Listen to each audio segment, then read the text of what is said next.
Nós queremos saudar a todos os amados irmãos com a graça e a paz do nosso Senhor e Salvador Jesus Cristo.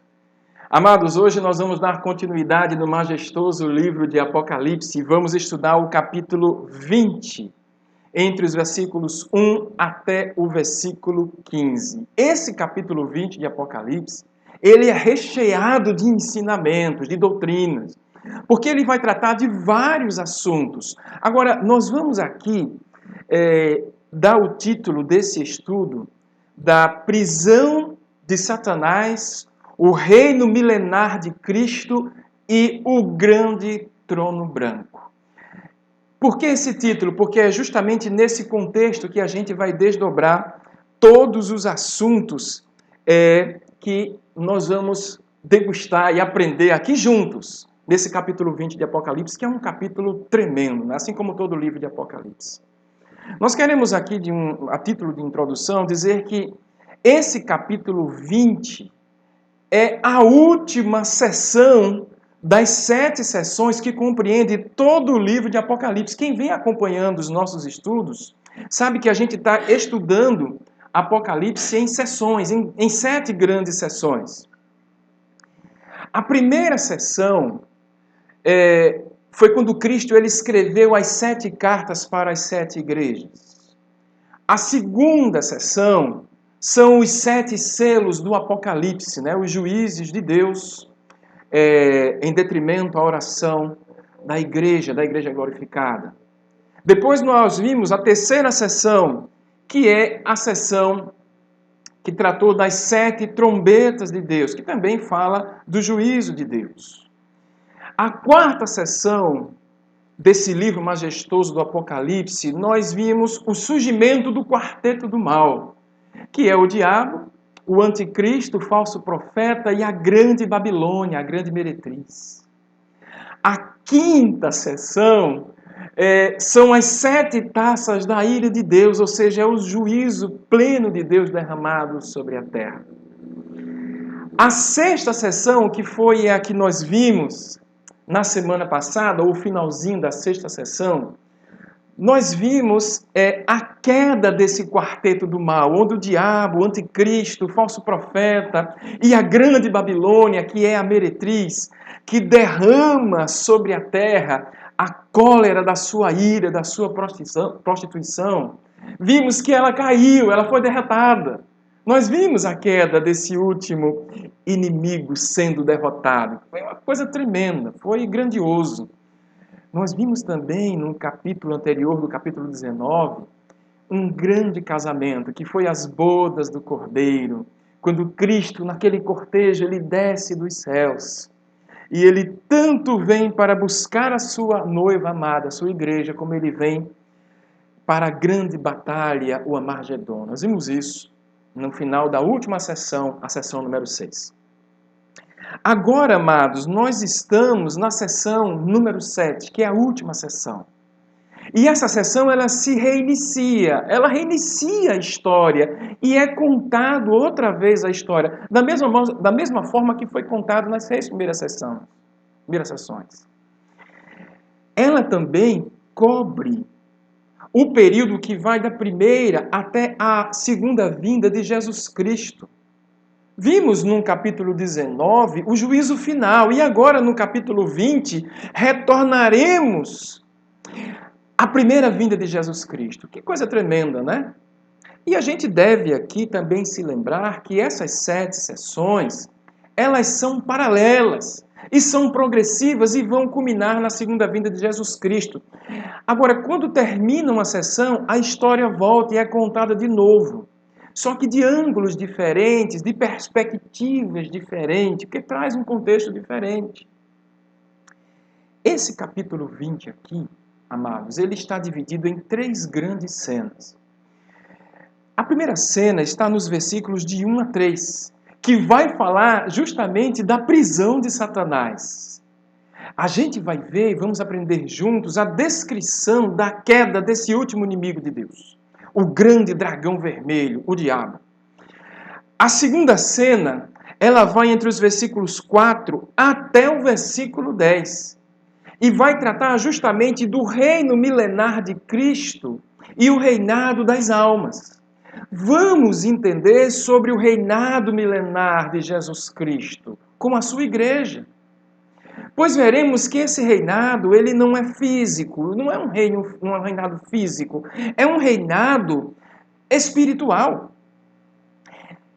Também nesta sessão, aqui nesta cena, entre os versículos 4 a 10, mais precisamente a partir do versículo 7 até o versículo 10, nós vamos ver a derrota final de Satanás, onde ele vai ser jogado no lago de fogo. Então, é uma série de ensinamentos aqui. E, por fim, a última cena, não é? Está registrada entre os versículos de 11 a 15. E essa última cena vai tratar justamente do trono branco, o grande trono branco, que é o juízo de Deus, né? Onde Deus está sentado nesse trono branco e vai julgar a todos e a tudo. Bom, amados, já que a gente conseguiu fazer essa introdução, então nós podemos agora entrar na primeira cena, que está entre os versículos de 1 a 3, que é a cena da prisão de Satanás. Vamos juntos? Ler versículo a versículo. O primeiro versículo diz assim: Então vi descer do céu um anjo, e ele tinha na mão a chave do abismo e uma grande corrente. Primeiramente, amados, precisamos compreender o que é esta prisão de Satanás. Já vimos em Apocalipse, no capítulo 9, no versículo 1, que quando o anjo tocou a quinta trombeta, uma estrela caiu do céu. E essa estrela foi dado a ela a chave que abre o poço do abismo.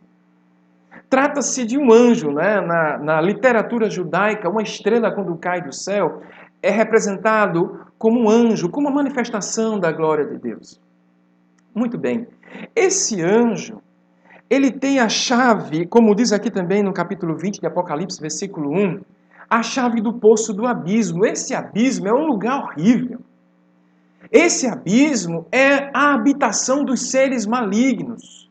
No texto original, abismo é representado como se fosse uma fenda. A tradução melhor seria a fenda do abismo, mas é como que um poço do abismo mesmo. É como se fosse uma porção do inferno. É um lugar de tormento dos anjos caídos, aqueles anjos que se rebelaram contra Deus no céu. Esse poço do abismo tem como que uma porta, e ela está selada. E esse anjo, ele pode abrir ou fechar, ele tem autoridade, porque na Bíblia quem tem a chave tem autoridade. E ele tem a chave para abrir e fechar e selar esta porta.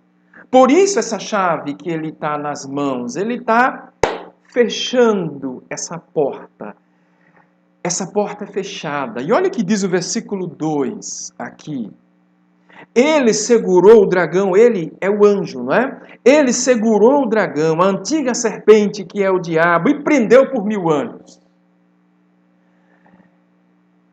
É importante aqui nós entendermos o que esse texto está nos revelando. Esse anjo que tem as chaves e tem uma corrente, ele prende de forma simbólica Satanás. Por um período aqui representado, chamado de 1000 anos. Mas como podemos interpretar essa prisão de Satanás por 1000 anos? É importante também entendermos o que significa prender Satanás. Já vimos em estudos anteriores que o livro do Apocalipse não pode ser interpretado de forma literal, amados. Não pode. Apocalipse não pode ser interpretado de forma literal. João estava preso na ilha de Patmos. E ele ali preso tem a revelação, ele escreve através de símbolos a fim de que os guardas romanos não usassem aquela literatura, aquela carta contra ele mesmo. Então aquela palavra, tanto de uma forma é oculta para os guardas romanos, mas ela é completamente clara para a igreja. Então aqui é uma literatura simbólica. Essa prisão de Satanás, ela não pode ser interpretada de forma literal, não é? E aqui temos mais um grande exemplo disso, porque Satanás, todos nós sabemos que ele é um ser espiritual. Logo, não se pode prender um espírito, pois não é corpo. Esse ser, ele é espiritual. E não se pode prender um espírito concorrente. Portanto, essa passagem fala e retrata o simbolismo da prisão de Satanás. É muito importante nós entendermos isso. Ele não está amarrando o diabo literalmente. Este aprisionamento de Satanás com chave e com correntes significa que o poder de atuação dele, a forma dele atuar, tanto em geografia como em intensidade de poder, está restrita, limitada. Esta é a verdadeira prisão de Satanás. É isso que significa agora, amados. Satanás, ele não está inativo, escute bem. Satanás, ele está preso, limitado na sua atuação e na intensidade de seu poder, mas ele não está inativo. E isso fica muito claro aqui no versículo 3. Olha o que diz o versículo 3. E lançou no abismo, ou seja, o anjo lançou Satanás no abismo e fechou e pôs o selo sobre ele, para que não mais enganasse as nações até se completarem os 1000 anos. E olha o final desse versículo. Depois disso, é necessário, grife na sua Bíblia, que ele seja solto por um pouco de tempo. Olha aí o propósito da prisão de Satanás. O seu aprisionamento foi para que ele não mais enganasse as nações até se completarem os 1000 anos, como está escrito no texto. Lutero, interpretando esse texto, ele comenta, dizendo que o diabo é como que um cão na coleira de Deus, que só pode ir até onde Deus permitir. Que coisa tremenda. É muito forte esse texto. Apocalipse capítulo 12, amados, diz que o diabo ele foi expulso do céu e desceu sobre a terra com uma grande cólera, cheio de ira. Mas a Bíblia também diz lá em Apocalipse que o seu tempo é pouco, lhe resta pouco tempo, e essa é a maior prisão de Satanás. A prisão de Satanás está ligada, portanto, à primeira vinda de Jesus Cristo, porque na segunda vinda de Jesus Cristo, Satanás será lançado no fogo, no lago de fogo que arde com enxofre. Quando nós entendemos o sentido da prisão de Satanás, tudo fica mais claro. E Jesus, ele nos dá um exemplo bem melhor sobre isso, quando ele conta uma parábola em Mateus, no capítulo 12, entre os versículos 28 e 29. Você vai perceber que o texto que Jesus vai trazer, a parábola, é muito bem explicativa, porque ali Jesus vai dizer: certamente é chegado o reino de Deus sobre vós. E como pode alguém entrar na casa do valente e roubar os bens sem primeiro amarrar o valente? E então é que ele será saqueado, a casa dele será saqueada. Nesse texto de Mateus, essa parábola, Jesus ilustra Satanás como sendo esse valente. E que o reino de Deus, ou seja, o evangelho, é chegado.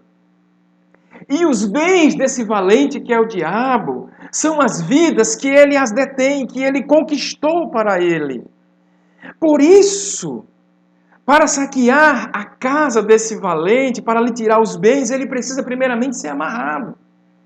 E essa é a prisão que restringe o poder de Satanás em dominar completamente as nações. Satanás, amados irmãos, ele só não domina completamente as nações por conta da força da pregação e da proclamação do Evangelho. Porque este Evangelho, ele avança, ele vai em frente ao reino de Deus, que saqueia o inferno, saqueia as almas que Satanás está detendo aqui na terra. Tudo isso é simbólico. Satanás, amado, ele está preso de tal forma que ele não pode mais impedir o avanço da igreja. Ele não pode impedir a proclamação do Evangelho. Então ele está furioso. Ele já foi expulso do céu e aqui na terra o seu poder está limitado, está preso. Ele não pode deter a força da pregação do Evangelho. Por isso, a responsabilidade minha e sua de pregar a palavra de Deus, o Evangelho de Jesus Cristo. Paulo vai dizer, na sua carta aos Colossenses, no capítulo 2, versículo 15, que Jesus, ele despoja os principados e potestades publicamente e os expõe ao desprezo, triunfando deles na cruz. Porque foi na cruz que Cristo, ele pisou na cabeça da serpente, foi na cruz que Cristo pisou na cabeça do diabo e o evangelho correu pelas nações. Agostinho vai dizer que quanto mais os cristãos eram mortos, o sangue dos cristãos caíam sobre a terra e era como que semente, e mais cristãos cresciam, mais evangelho crescia e a igreja se propagava na terra. Que coisa maravilhosa! Mas devemos nos lembrar que o diabo ele ainda está ativo e continuará enganando e seduzindo as nações por 1000 anos. Agora, o que é esses 1000 anos? Esses 1000 anos representa é um número simbólico. Esses 1000 anos representa a primeira até a segunda vinda de Cristo. É isso que representa. Mas o texto nos diz ainda, no finalzinho do versículo 3, que depois desses 1000 anos, ou seja, na vinda de Cristo, Satanás será solto por mais um pouco de tempo. E o que significa esse pouco tempo, essa liberdade que ele vai ter? Esse pouco tempo, nós já vimos em outros capítulos do livro de Apocalipse. Esse período representa a grande tribulação. Ele é paralelo ao período do reinado do anticristo supremo. Apocalipse 13:5 diz que foi dada autoridade ao anticristo para blasfemar por 42 meses, ou seja, 3 anos e meio. Apocalipse 12:6 diz que a igreja, durante o período da grande tribulação, será protegida pelos braços do Pai durante 1260 dias, 3 anos e meio. Ainda temos em Apocalipse uma versão abreviada, 3,5 dias, 3 anos e meio. É um período simbólico, tudo isso simboliza o período da grande tribulação, mas representa esse período tão forte que a humanidade jamais contemplou antes. Será o período de maior intensidade do poder do mal, por isso que ele será liberto. A intensidade do mal será mais violenta. Será um tempo de forte perseguição universal. Jesus, no seu sermão profético em Mateus, no capítulo 24, entre os versículos 21 e 22, ele vai dizer, porque neste tempo haverá grande tribulação, como desde o princípio do mundo até agora não tem havido, e nem haverá jamais. Não tivesse aqueles dias sido abreviados, ninguém seria salvo, mas por conta dos escolhidos. Tais dias serão abreviados. Que coisa tremenda! O amor de Deus, de Cristo por nós. Sem dúvida, amados, a igreja passará pela grande tribulação. Ela não será salva da tribulação, mas na tribulação.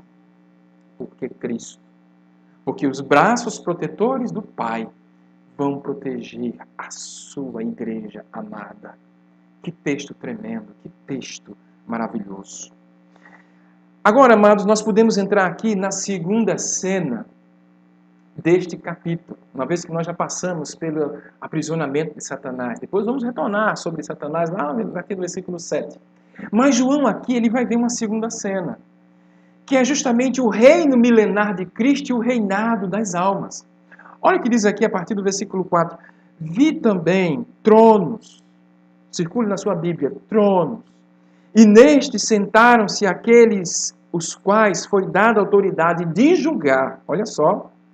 Vi ainda as almas, segure na sua Bíblia, almas dos decapitados por causa do testemunho de Jesus, bem como por causa da palavra de Deus. Coisa linda. Tantos quantos não adoraram a besta, nem tampouco a sua imagem, e não receberão a marca na frente e na mão. E viverão e reinarão com Cristo durante 1000 anos. 1000 anos nós já entendemos. João tem uma visão majestosa. Ele vê tronos, ele vê almas no céu. Essas almas são as mesmas descritas em Apocalipse 6:9. Lembra que nós estudamos na abertura do 5º selo, onde João ele vê debaixo do altar as almas dos mártires. Eles estão debaixo do trono de Deus. Essas almas tinham sido mortas por causa da palavra e por causa do testemunho que deram de Jesus. É a mesma coisa que está escrito aqui no versículo 4. Essas almas que já morreram em Cristo estão no céu, num período que nós chamamos de período intermediário. Esse período intermediário, aqueles que morrem em Cristo, as suas almas, elas estão no período intermediário, está ali naquele período entre a morte e a ressurreição. Lá em Eclesiastes, no capítulo 12, versículo 7, a Bíblia nos diz que quando nós morremos, o nosso corpo, o pó, que é formado do pó, o pó, ele volta à terra, como era. E o Espírito volta para Deus que o deu. A Bíblia nos diz que morrer em Cristo é deixar o corpo e habitar com o Senhor, o que é incomparavelmente melhor. Independente do corpo, estas almas que já morreram no Senhor estão reinando no céu. Aleluia, glória a Deus. É a igreja glorificada. Aqueles que já morreram em Cristo, essas almas estão reinando no céu. Até o dia da segunda vinda de Cristo, onde a ressurreição do corpo glorificado se unirá com esta alma que já está glorificada, ainda que não de forma plena, porque o ser humano foi criado de corpo e alma, e precisa então que essa alma, esse corpo seja glorificado na ressurreição, e esse corpo e essa alma seja glorificado de forma plena, reinará com o Senhor, com Cristo para todo sempre. Este versículo, amados, ele fala do reinado espiritual dessas almas no céu. E essas almas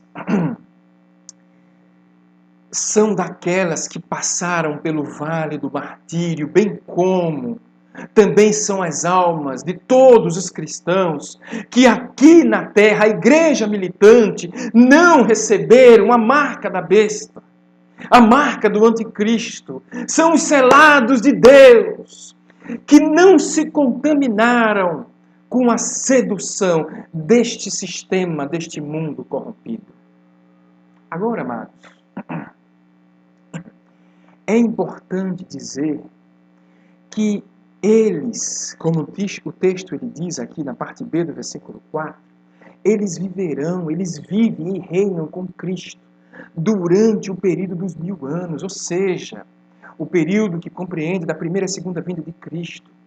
Por isso os que morrem no Senhor, quem morre em Cristo, já está reinando com Ele no céu. São coparticipantes da sua glória. Foi por isso que aquele ladrão na cruz, que estava sendo crucificado com Cristo, ele olha para Jesus Cristo depois que ele se arrepende e ele diz: Jesus, lembra-te de mim quando vieres no teu reino. Então Jesus lhe respondeu: em verdade te digo, hoje estarás comigo no paraíso. Que coisa tremenda, amados. Os que morreram em Cristo estão reinando na igreja glorificada. Os que estão na terra também são coparticipantes deste reinado, sendo a igreja militante, pregando o evangelho aos 4 cantos da terra. Agora os versículos 5 e 6, olha o que diz o versículo 5 e 6. Os restantes dos mortos não reviveram até que se completassem os 1000 anos. Esta é a primeira ressurreição. Olha o versículo 6. Bem-aventurado e santo é aquele que tem parte na primeira ressurreição. Porque sobre esses, a segunda morte, grifa na tua Bíblia, não tem autoridade. Pelo contrário, serão sacerdotes de Deus e de Cristo e reinarão com Ele os 1000 anos. O que significa essa primeira ressurreição aqui no texto? Essa primeira ressurreição é a ressurreição espiritual, não é física. É o que chamamos de regeneração, ou seja, aquele que crê em Cristo nasce de novo. É o processo da regeneração, é gerado de novo, ele nasce de novo. É por isso que Nicodemos, quando encontra com Jesus Cristo, lá em João, no capítulo 3, no capítulo 3, a partir do versículo 3 até o versículo 5, Jesus vai dizer a Nicodemos: em verdade te digo que se alguém não nascer de novo, não pode ver o reino de Deus. Aí então Nicodemos, ele pergunta: como pode um homem sendo velho nascer de novo? Porventura, pode-se voltar para o ventre materno e nascer uma segunda vez? Jesus então, ele responde: em verdade te digo, quem não nascer da água e do Espírito não pode entrar no reino de Deus. Portanto, a primeira ressurreição é espiritual. E ela acontece quando a pessoa, ela confessa Jesus Cristo como seu único e suficiente Salvador, e ele crê de todo o seu coração.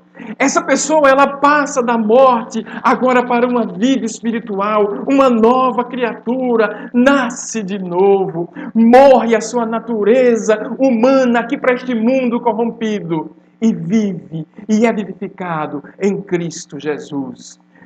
Quando uma pessoa se converte a Cristo, ele ressuscita. Ela estava morta, mas agora ela vive. É por isso que o apóstolo Paulo, ele vai escrever em Efésios, no capítulo 2, no versículo 1. E ele, Jesus Cristo, ele nos deu vida estando nós mortos nos nossos delitos e pecados. Estávamos mortos e passamos da morte para a vida, espiritualmente falando. É isso que o texto está nos dizendo. O texto está nos dizendo que quem passou pela primeira ressurreição, que é a regeneração, é bem-aventurado, como diz o texto. A segunda morte, que é a condenação eterna, não tem poder por quem passou pela primeira ressurreição. Isto é o que significa a segunda morte. Vamos ver isso mais na frente no versículo 14. É por isso que Jesus Cristo, ele vai dizer em Marcos, no capítulo 16, versículo 16, quem crê em mim, Jesus vai dizer, e for batizado, será salvo. Porém, quem não crê, já está condenado. Creia em Jesus Cristo como o único e suficiente Salvador da tua vida, a fim de que você, morto no delito e pecado, seja vivificado pelo poder regenerador do Espírito Santo. Versículos aqui de 7 a 8 retoma aquela questão do aprisionamento de Satanás, porque vai retomar a batalha do Armagedon, não é? Olha o que diz o versículo 7 e 8. Quando, porém, se completarem os 1000 anos, Satanás será solto da sua prisão. Nós vimos isso no versículo 2, né? Depois de 1000 anos ele será solto por pouco tempo. Aí versículo 8 diz, ele sairá, Satanás, a seduzir as nações que há nos 4 cantos da terra, Gog e Magog, a fim de reuni-las para a peleja, e o número desses é como a areia do mar. São muitos. Nós já vimos no capítulo 18 esta batalha do Armagedon. Essa é a grande batalha do Deus Todo-Poderoso. Apocalipse 19 diz, e vi a besta e os reis da terra como os seus exércitos congregados para pelejarem contra aquele que estava num cavalo. E contra o seu exército, quem estava no cavalo branco? Jesus.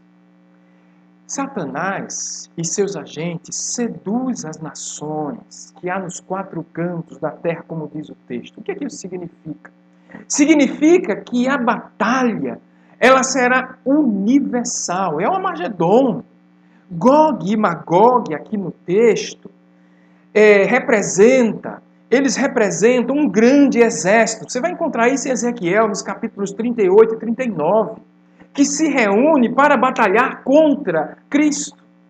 E quando o texto diz que o número deles é tanto quanto a areia do mar, amados, isso representa que esses inimigos são numerosos.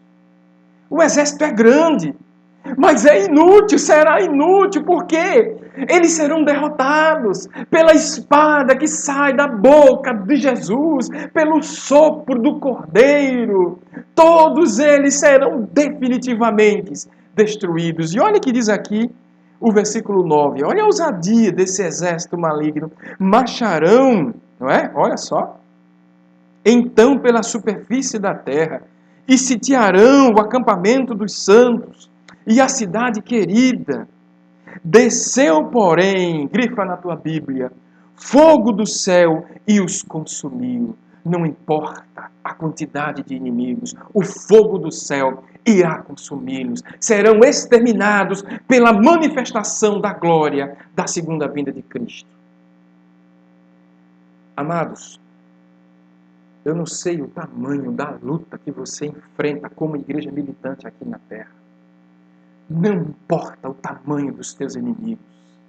Quando nós oramos, o incensário sai diretamente do trono de Deus e é derramado sobre a terra. A resposta da oração é atendida e todos os teus inimigos cairão por terra em nome de Jesus Cristo. Creia no poder da oração que é feita em nome de Jesus. Agora, no final desta cena, o diabo também será lançado no lago de fogo que arde com enxofre. Olha que texto maravilhoso. Versículo 10. Olha aí o fim do diabo.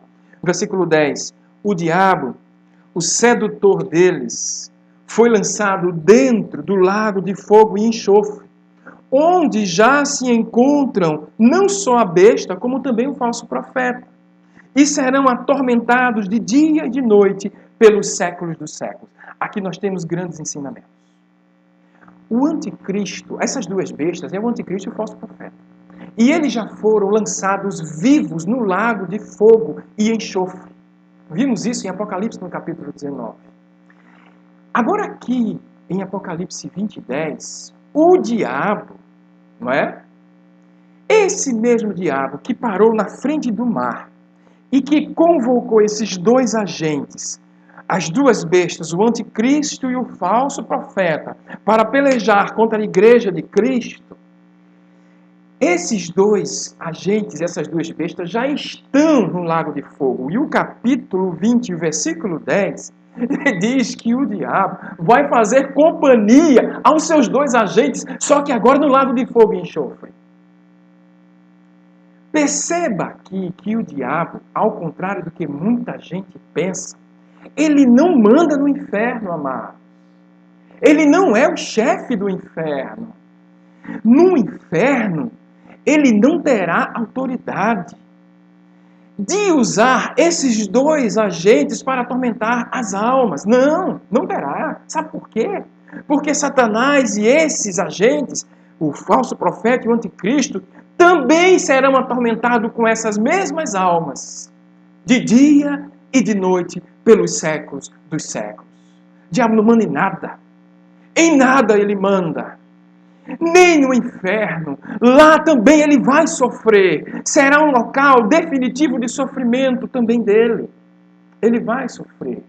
Precisamos entender o que significa o que o texto está dizendo para nós e desmistificando aquilo que nós entendemos sobre o inferno e sobre o diabo.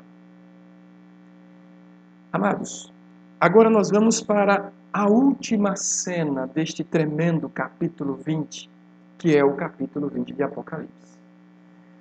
Vamos entrar na última cena que vai tratar, entre os versículos 11 a 15, do grande trono branco e o juízo final de Deus. Vamos ler juntos o versículo 6. Olha que visão tremenda de João. Vi um grande trono branco. Aquele que nele se assenta, de cuja presença fugiram a terra e o céu, e não se achou lugar para eles. Quem é este que está assentado nesse trono? Quem é esse juiz? esse juiz é Jesus Cristo. Hoje, estamos vivenciando o tempo da graça, do juízo temperado com a misericórdia e com a graça. Hoje, Jesus, ele é o nosso advogado justo e fiel, como o próprio João ele fala na sua carta. Porém, aquele que não aceitá-lo, que não aceitar esse advogado justo e fiel como seu Senhor e Salvador, terá que enfrentá-lo como o seu juiz no grande trono branco. Esta cena é tão majestosa que diante dessa cena, diante desse grande trono branco, a natureza vai como que fugir da presença de Deus. Vimos também isso em Apocalipse capítulo 6, versículo 14, quando diz que o céu vai se recolher como um pergaminho, que as estrelas vão cair do céu, e os montes, as ilhas serão movidos do lugar, que Deus vai tirar, balançar as colunas do universo e vai ter grande terremoto. O universo vai ser abalado, amados. Os homens ficarão tão desesperados, que eles vão procurar fugir, mas não por causa do universo que está sendo abalado, onde a terra e o céu também fugiram, mas eles vão procurar fugir da presença, do trono e do juízo de Jesus Cristo. Mas quem pode fugir da presença do trono de Deus? Quem pode fugir do juízo de Jesus Cristo? O juiz que está assentado no grande trono branco. É uma visão tremenda. No versículo 12, amados, estamos caminhando aqui para o fim da sessão. No versículo 12, nós temos a grande ressurreição. A ressurreição total. É o dia da ressurreição. Olha o que diz o versículo 12. Vi também os mortos, os grandes e pequenos, postos em pé diante do trono branco. Então se abriram livros. Ainda outro livro circula na sua Bíblia, o livro da vida foi aberto. E os mortos foram julgados segundo as suas obras, conforme o que se achava escrito nos livros. Que coisa tremenda, não é? Esse julgamento será universal. Por isso a expressão os grandes e pequenos, ou seja, todos irão comparecer diante do tribunal. Todos ressuscitarão. Os que creem em Cristo, mas também os ímpios, aqueles que não creem em Cristo, também vão ressuscitar. A prova disso está no versículo 15, não é? Quando diz que se alguém não for achado no livro da vida, ou seja, os salvos em Cristo, que estão escritos no livro da vida, e os ímpios, aqueles que não estão escritos no livro da vida, aqueles que não creram no advogado justo e fiel, no Cordeiro de Deus, em Jesus Cristo. Nesse julgamento, o livro da vida e os livros das obras serão abertos. Está muito claro aqui no texto. Então, é como diz o texto, os mortos serão julgados segundo as suas obras, conforme que se achava escrito no livro. Agora, o versículo 13 nos mostra que esse julgamento, além de ser universal, ele é individual e é justo. Observe aqui que nós vamos tratar sobre essas obras. Deu o mar os mortos que nele estavam. A morte e o além entregaram os mortos que neles haviam. E foram julgados, olha aí, marca na sua Bíblia, um por um, segundo as suas obras. O texto que diz que foram julgados um por um, significa que cada um será julgado de forma individual. Em Romanos, no capítulo 14, versículo 12, diz que assim, pois, cada um dará conta de si mesmo a Deus. O texto nos diz também que será julgado segundo as suas obras. E aí que nós queremos falar um pouco sobre essa questão. Porque o profeta Isaías, no capítulo 64, no versículo 6, diz que todos nós somos como imundo, por conta do pecado. E todas as nossas justiças são para Deus como um trapo de imundície. Então aqui temos um grande problema. Complicou a situação, ficou tenso. Porque se for pelas obras, esse julgamento, a sentença dele, todos nós sofreremos o castigo eterno. Mas glórias a Deus, porque lá em Efésios, no capítulo 2, entre os versículos 8 a 9, a Bíblia diz: porque somos salvos pela graça, mediante a fé. E isso não vem de nós, é dom de Deus. Não vem por obras, para que ninguém se glorie. Portanto, amados, nós não somos salvos pelos nossos méritos. Somos salvos apesar do nosso demérito. Porque nós estamos contaminados pelo pecado da ponta do pé até a última fio do nosso cabelo. Por isso nós somos salvos e justificados pelo mérito de outro. E o seu nome é Jesus Cristo, que na cruz do Calvário pagou todo o preço por nós. Ele nos redimiu, nos lavou, Ele expiou nossos pecados naquela cruz. E todo aquele que tem fé no Filho de Deus será salvo dessa condenação eterna. Isso é tremendo, amado. Versículo 14 nos traz a vitória do último inimigo a ser vencido, a morte. Olha o que diz o versículo 14. Então a morte e o inferno foram lançados para dentro do lago de fogo. Esta é a segunda morte, o lago de fogo. A morte é o estado. O inferno é o lugar. Ou seja, se o lugar intermediário daqueles que creem em Cristo é o paraíso, são as almas que estão reinando com Cristo no céu, o inferno é o lugar intermediário do tormento das almas daqueles que receberam a marca da besta. O inferno é o lugar intermediário daqueles que não se converteram a Cristo Jesus. E esta é a segunda morte. São aqueles que não se encontram escritos no livro da vida. São os ímpios. São aqueles que receberam a marca da besta.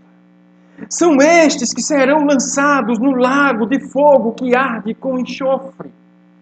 Isso precisa ficar muito claro aqui para nós.